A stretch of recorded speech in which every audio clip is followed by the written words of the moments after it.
The internet thinks it just witnessed the impossible.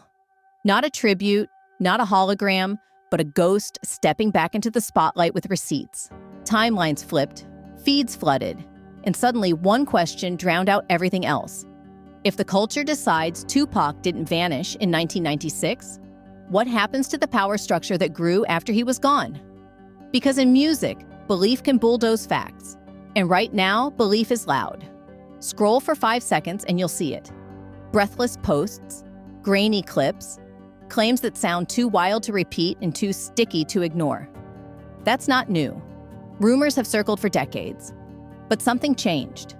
The legal spotlight swung toward people once treated as untouchable. Fans connected dots, then connected dots that weren't dots at all. And every time an industry giant looked vulnerable, the old whispers got a new megaphone. The story wasn't just that Tupac lived, it was that he waited, watched, and kept files. Believe it or not, that's the kind of narrative the internet eats for breakfast. But the clock on this didn't start today. It started the night the lights of Las Vegas painted the desert red. The official record is clean. September 7th, 1996. Shots on a Vegas street, a black BMW. Chaos. 6 days later, the announcement that froze a generation. Case went cold, theories went hot. Then, the desert shifted. In 2023, investigators moved. Dwayne Keffe D. Davis was arrested and indicted. A name that had hovered on documentary subtitles for years, suddenly center stage.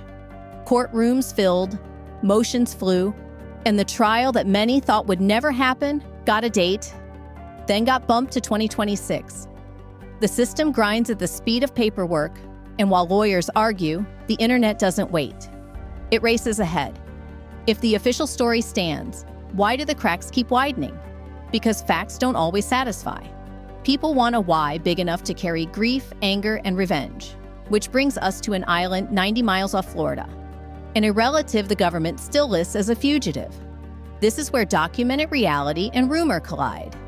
Assata Shakur, author, activist, Tupac's aunt, has been in Cuba since the 80s, granted refuge by a government that treats her as a political case, and the U.S. treats as a wanted escapee.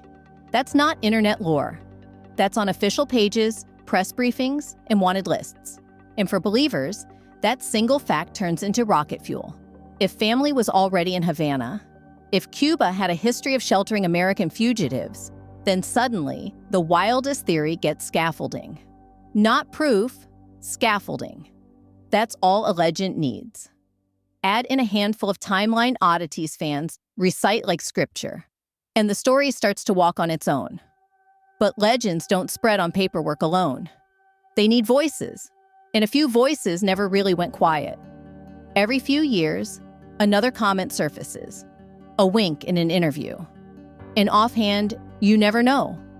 Suge Knight, the one who rode shotgun that night, has been the gravity well of 1,000 headlines. Sometimes he sounds like a man who wants closure. Sometimes he sounds like a man who thinks there's more.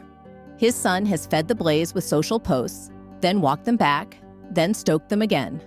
Talk show chatter, late-night jokes, YouTube theories with millions of views. Each one adds a grain of sand to a dune that looks suspiciously like certainty. None of it proves anything. All of it does something. And then the legal weather shifted, and rumor found a thunderstorm to ride. Here's where we separate smoke from fire. In March 2024, federal agents searched Diddy's homes in Los Angeles and Miami as part of a New York-based investigation. That's verified. He later pleaded not guilty to an expanded federal indictment in 2025. Court updates rolled in like tides, some allegations collapsing under scrutiny, others sticking, until the summer delivered a whiplash headline. Cleared of the most severe counts but kept in custody on lesser convictions, fighting to go home. Meanwhile, a civil case added Jay-Z's name in late 2024 with a claim he and Diddy harmed a minor decades ago. Jay-Z's team called it provably false, labeled the move extortionate, pushed back hard, and by February 2025, the plaintiff dismissed the suit with prejudice. Those are the facts on paper. No matter where you stand, the quick summary is simple.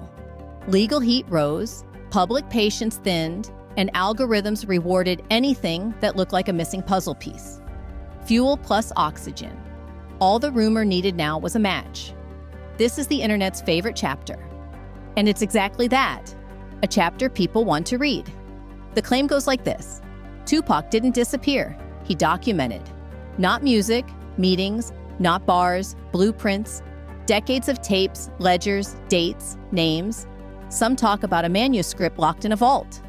Others swear on recordings cataloged like a librarian's dream. And always, always, the same promise. The drop will end careers, flip indictments, and rewrite hip-hop's origin story since the 90s. Here's the sober truth. If something like that existed, courts would care about chain of custody, provenance, metadata, and whether the voices are authentic beyond a viral clip. Fans love a twist. Judges love a paper trail. Could recordings exist? Possible. Could they surface and reshuffle the board? Possible. But internet boom moments often fizzle once the boring questions arrive.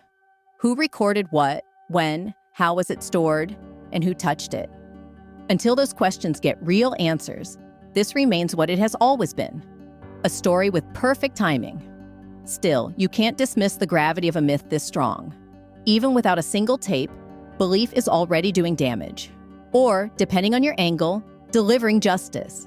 Sponsors stall. Partners pause. Executives look at headlines and see risk where they once saw ratings. Artists pay attention too. They're already taking their masters back, building indie empires, and running straight to fans without asking a boardroom for permission.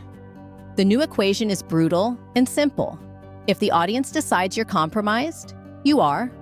If the audience decides a legend is still moving pieces off the board, that legend influences real business in real time. Whether or not a plane from Havana touches down, something already arrived. A reckoning about power, silence, and the price of looking the other way. So here's the uncomfortable truth. The most dangerous thing in music isn't a leaked demo or a lost contract.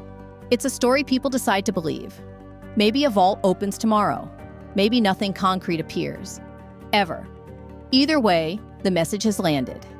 Fans are demanding receipts. Artists are choosing sovereignty. And the old gatekeepers are checking the locks twice. If the past 3 decades were built on carefully managed narratives, this next decade belongs to whoever can survive unfiltered conviction. Whether Tupac returns physically or only as an unkillable idea, his name just did what it's always done. It made the whole industry look in the mirror.